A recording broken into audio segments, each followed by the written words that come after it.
Hi friends, ఈరోజు బంగారం మరియు వెండి అయితే తగ్గుదలని నమోదు చేసుకున్నాయి. మరి కేజీ వెండికి 4,000 రూపాయలు తగ్గుదల చాలా రోజుల తర్వాత అయితే జరిగింది. మరి ఏ విధంగా ఉన్నాయో చూద్దాం. వెండి కేజీకి 4,000 రూపాయలు తగ్గింది. 2,56,000 వద్ద కొనసాగుతోంది.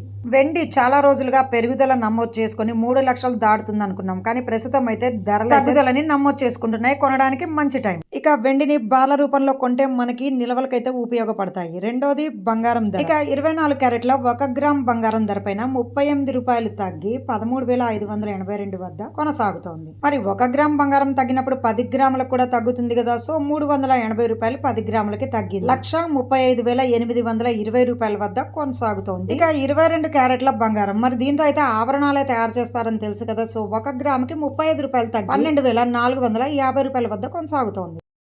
ఇంకా ఆటోమేటిక్గా 24 క్యారెట్ల 10 గ్రాముల బంగారం ధర పైన 350 రూపాయలు తగ్గి 1,24,500 వద్ద కొనసాగుతోంది. ఇంకా ఇప్పుడైతే 14 క్యారెట్లు 18 క్యారెట్ల బంగారు ఆభరణాలు అయితే బాగానే దొరుకుతున్నాయి. మరి వీటి ధర ఎలా ఉందో చూద్దాం. 1 గ్రాముకి 28 రూపాయలు తగ్గి 10,187 రూపాయల వద్ద కొనసాగుతోంది. అలాగే 10 గ్రాములకి 280 రూపాయలు తగ్గి 1,01,870 రూపాయల వద్ద కొనసాగుతుంది. Thank you friends.